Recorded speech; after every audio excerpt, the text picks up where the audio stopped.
பாரதிய ஜனதா கட்சியினுடைய முதல் முழு நோக்கம் என்பதே திமுகவை அரசு கட்டிலில் இருந்து இறக்குவது என்பதுதான் அதனுடைய முழு நோக்கம். அது எவ்வாறு இருப்பினும் யாருடன் கூட்டி சேர்ந்தாலும் அரசு கட்டிலில் இருந்து அவர்களை நீக்க வேண்டும் என்று அவர்கள் பார்த்துக் கொண்டிருக்கிறார்கள். திமுகவிலே மிக மூத்த அமைச்சர் ஒருவரும் அல்லது திருச்சி பகுதியை சார்ந்த அமைச்சர் ஒருவரும் நிச்சயமாக இதில் சிக்குவார்கள் என்றுதான் எழுத்திலே நாம் பார்க்கும்போது நமக்கு தெரிகிறது. அந்த இள ரத்தம் என்பதனால் அவர்கள் மத்திய அரசை குறித்து தரால் என்று பேசிவிடுவார்கள். அவர்கள் மோடிக்கு பயப்பட மாட்டேன் என்கிற ஒரு துணியிலே அவர்கள் இதெல்லாம் நல்ல அரசியல் செய்பவர்களுக்கு ஒரு செய்கையாக இந்த வகையில் பார்க்கும்போது அவர்கள் அநேக இடர்பாடுகளை தான் நோக்கி சென்று கொண்டிருக்கிறார்கள். அதே போல் நிறைய அவர்கள் ஒரு காவல்துறை அதிகாரியாக இருந்தவர்கள். நிச்சயமாக அவர்கள் எந்த ஆதாரத்தை வெளியிடணும், எந்த ஆதாரம் கொடுத்தால் சட்டபூர்வமாக நிற்கும், அதற்கு கோர்ட்டில் என்னென்ன கேள்விகள் கேட்பார்கள், அதனால் என்னென்ன விளைவுகள் ஏற்படும் என்பதை நன்கு அறிந்து செயலாற்றக்கூடியவர்கள். அவர்கள் இதை இருந்தாலும் அவர்கள் தனக்கு இந்த ஒரு எல்லை வகுத்து கொண்டுதான் அந்த ஆதாரங்களை வெளியிடுவார்கள் என்றுதான் நம்புகிறேனே ஒழிய அது டிராஸ்டிக்காக எந்த விதமான ஆதாரங்களும் அவர்கள் வெளியிடுவதற்கான வாய்ப்புகள் இல்லை என்றுதான் நான் இன்று வரைக்கும் நான் கருதுகிறேன். அதிமுகவும் பாஜகவும் இயற்கையாகவே அமைந்த கூட்டணி என்று நாம் எடுத்துக்கொள்ளலாம். அதிமுகவில் இருக்கக்கூடிய தொண்டர்கள் அடிப்படை தொண்டர்கள், பாஜகவில் தொண்டர்கள் அடிப்படை தொண்டர்கள் எல்லோருமே அவர்கள் இந்த ஓராண்டு காலத்தில் தேர்தல் வருவதற்கான அந்த நேரத்தை எடுத்துக்கொண்டு சொல்லுவதனால் அந்த ஓராண்டு காலத்தில் அவர்கள் ஓரளவு நெருங்கி பழகும் போது ஒருவரை ஒருவர் புரிந்து கொள்வார்கள்.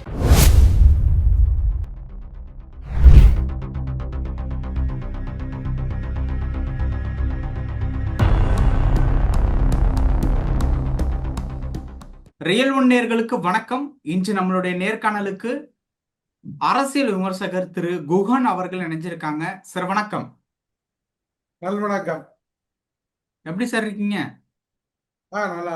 அரசியல் களத்துல அமித்ஷா வந்துட்டு போனதன் பிறகு பல அதிரடி அரசியல் திருப்பங்கள் நம்மளுடைய தமிழக அரசியல் களத்துல நடந்துகிட்டே இருக்கு. இதுல என்ன ஒரு கேள்வி அப்படின்னா, இப்போ திமுகவில் இருக்கக்கூடிய ஒரு கூட்டணி கட்சி கூட நாங்க பேச்சுவார்த்தை நடத்திக்கிட்டு இருக்கோம். அது என்ன கூட்டணி கட்சி அப்படிங்கிறத இப்போதைக்கு நாங்க சொல்ல முடியாது அப்படின்னு சொல்லிட்டு நயினார் நாகேந்திரன் பேசியிருக்காரு. அந்த பேச்சுவார்த்தைகள் உண்டான செய்திகளை எப்படி பாக்குறது? இது ஒரு நல்ல அருமையான கேள்வியாக தானே எனக்கு படுது. பாரதிய ஜனதா கட்சியினுடைய முதல் முழு நோக்கம் என்பதே திமுகவை அரசு கட்டிலில் இருந்து இறக்குவது என்பதுதான் அதனுடைய முழு நோக்கம். அது எவ்வாறு இருப்பினும் யாருடன் கூட்டி சேர்ந்தாலும் அரசு கட்டிலில் இருந்து அவர்களை நீக்க வேண்டும் என்ற நோக்கத்திற்காக தான் அவர்கள் பார்த்து கொண்டிருக்கிறார்கள். திமுக கூட்டணியில் இருக்கக்கூடிய பிற கட்சிகளில் மதிமுகவோ கம்யூனிஸ்ட் கட்சிகள், 2 கம்யூனிஸ்ட் கட்சிகளோ அவர்கள் எல்லாம் மிக எளிதில் வெளியே வருவார்கள் என்ற எண்ணம் இல்லை. ஆனால் இந்த விசிக என்பதை பொறுத்தவரையில் அவர்கள் நிச்சயமாக வரமாட்டார்கள் என்று தோன்றினாலும் கூட அவர்களுக்கு அதிகமான இடங்கள் தருகிறேன் என்றால் அவர்கள் கூட ஒரு மாற்று சிந்தனையா அல்லது மாற்று பொசிஷன் எடுப்பதற்கான வாய்ப்பு இருக்கும். அந்த வகையில் பார்க்கும்போது இந்த இருவரில் யாராவது ஒருவர் நிச்சயமாக வெளியேறுவதற்கான வாய்ப்புகள் இருக்கும் என்றுதான் நான் இதை பார்க்க தோன்றுகிறது. நிச்சயமாக அந்த மாதிரி ஒருவர் வெளியே வந்துவிட்டால் திமுகவினுடைய பலம் தமிழ்நாட்டை பொறுத்தளவிலே வெகுவாக குறைந்துவிடும் என்பதால் அவர்கள் அந்த மாதிரி முயற்சிகள் எடுக்கலாம். நயினார் நாகேந்திரன், கட்சி தலைவர் நயினார் நாகேந்திரன் அவர்கள் அந்த மாதிரி முயற்சிகள் எடுக்கலாம் என்று நான் கருதுகிறேன்.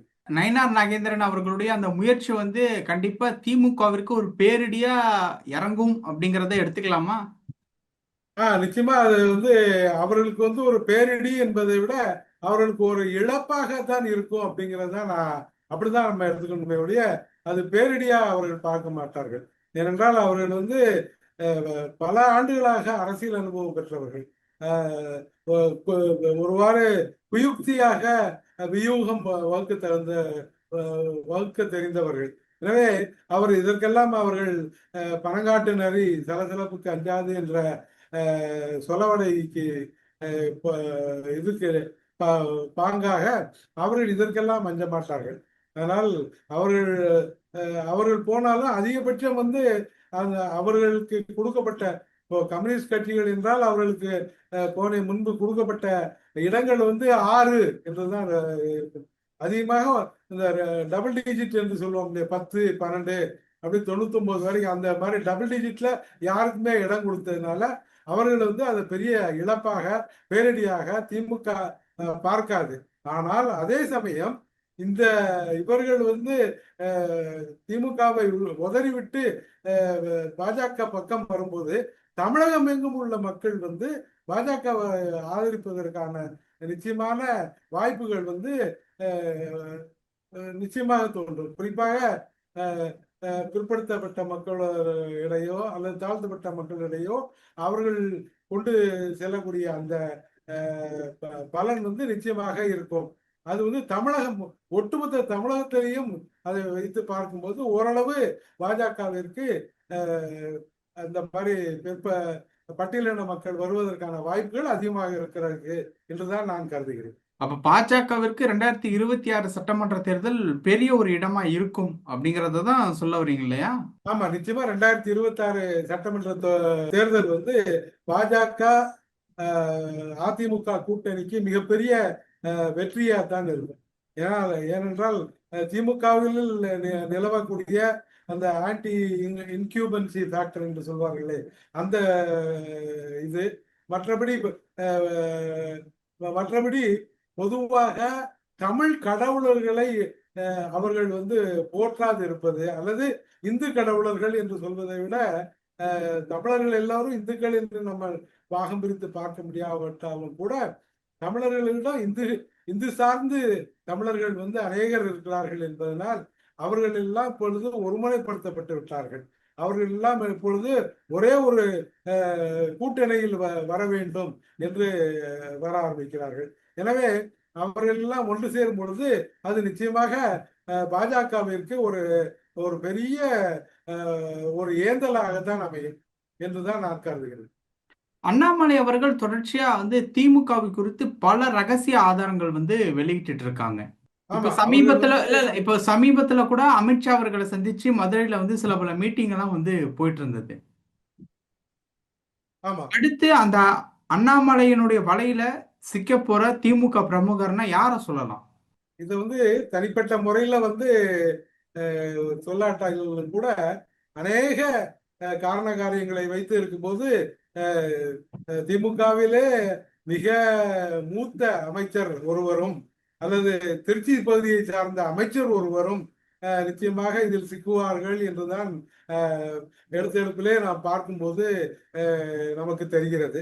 அந்த மூத்த அமைச்சர் இப்பொழுது பல மருத்துவமனைகளில் எல்லாம் படுத்து எழுந்து வருகிறார்.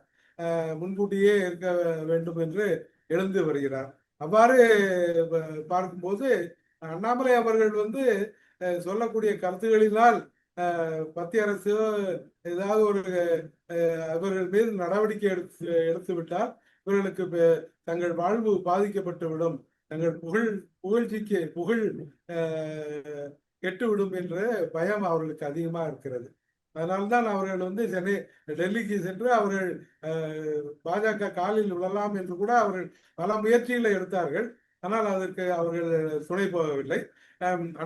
அண்ணாமலையாரை பொறுத்தளவில் சிறிதாக வெளியிடுகிறார்கள். ஒரு 48 மணி நேரத்தில் அண்ணா பல்கலைக்கழகத்து பாலியல் குற்றவாளிக்காக யார் பேசினார் என்ற அந்த காவல்துறை அதிகாரியின் பேரு வெளியிடுவேன் என்று கூறியிருக்கிறார்கள். எனக்கு தெரிந்த அந்த 48 மணி நேரம் முடிந்து விட்டது. நான் வெளியிட வேண்டும் என்று நான் நிச்சயமாக கூற மாட்டேன். அதை இன்னும் கூட நம்ம பாரிஷாக வைத்திருக்கலாம். அவர்களுக்கு பொதுமக்களுக்கு வந்து அதை என்ன இருந்தாலும் காவல்துறை சார்ந்த அதிகாரிகள் இங்கு பணியாற்றவில்லை என்றால் அவர்களை இடமாற்றம் செய்து வேற எங்காவது பணியில் அமர்த்தி விடுவார்கள். எனவே இது தனிப்பட்ட ஒரு காவல்துறைக்கு ஏற்பட்ட இழப்பாக எல்லாம் நம்ம பார்க்க இயலாது.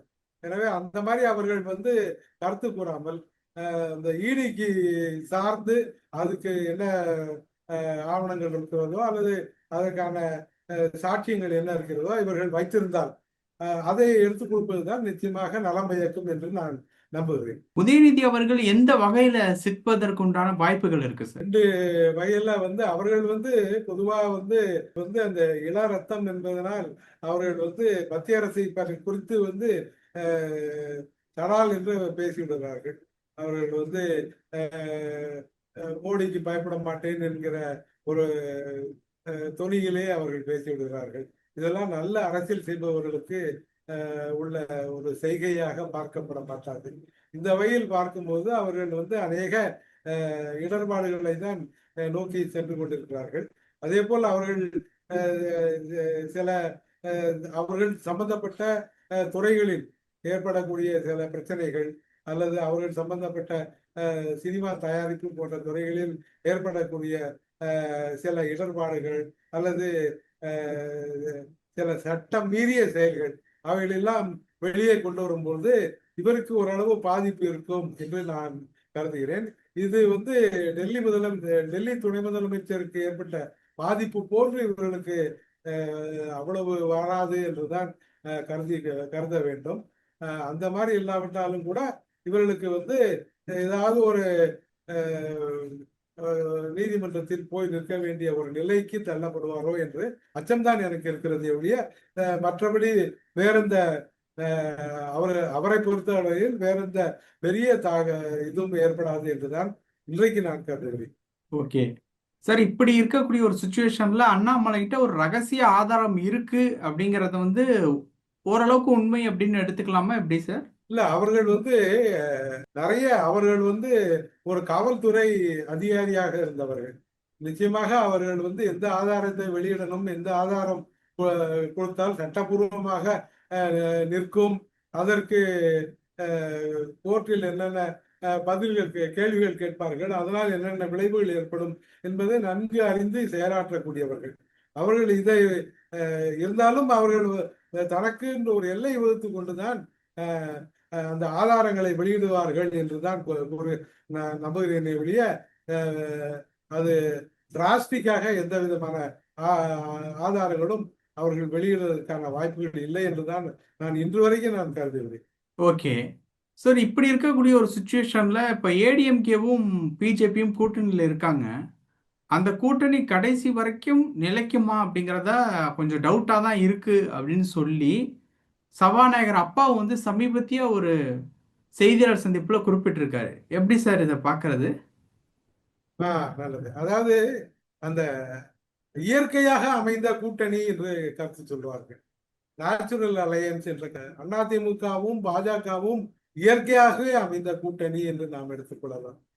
அதிமுகவில் இருக்கக்கூடிய தொண்டர்கள் அடிப்படை தொண்டர்கள், பாஜகவில் தொண்டர்கள் அடிப்படை தொண்டர்கள் எல்லோருமே அவர்கள் இந்த ஓராண்டு காலத்தில் இந்த தேர்தல் வருவதற்கான அந்த நேரத்தை எடுத்துக்கொண்டு சொல்வதனால் அந்த ஓராண்டு காலத்தில் அவர்கள் ஓரளவு நெருங்கி வந்து பழகும் போது ஒருவர் புரிந்து கொள்வார்கள். அந்த மாதிரி புரிந்து கொள்வதற்கு நிச்சயமாக அவர்களினுடைய கடவுளர் வந்து நிச்சயமாக துணை போகும்.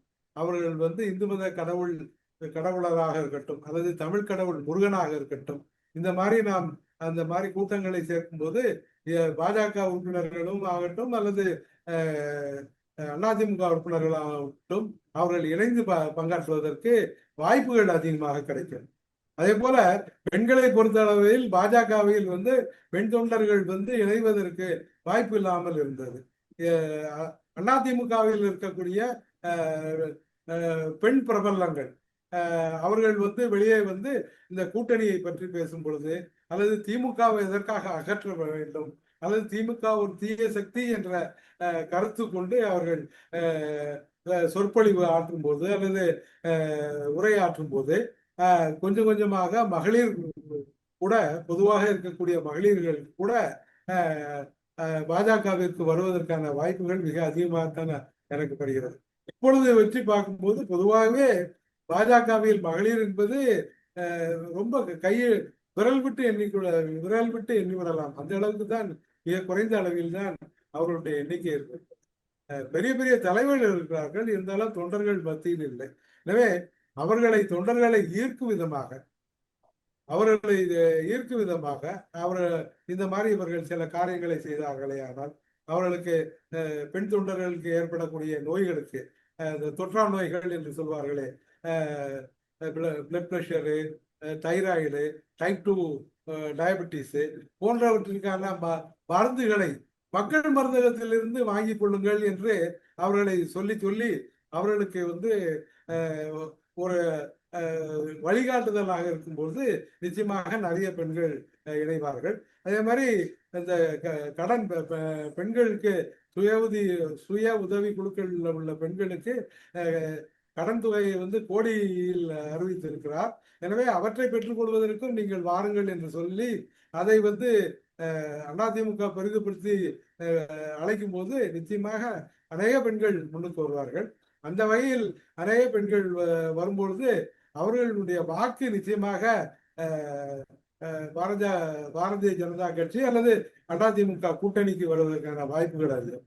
இப்பொழுது நீங்க உண்மையே பேச வேண்டும் என்றால், இப்பொழுது இளைஞராக இருக்கக்கூடிய தவைக்காவிற்கு தான் அதிகமான பெண்கள் வாக்குகள் இருக்கும் என்பது ஒரு கணிப்பாக இருக்கிறது. அவர்கள் தவைக்கா தலைவர் தன்னை இதுவரை நிரூபிக்கவில்லை.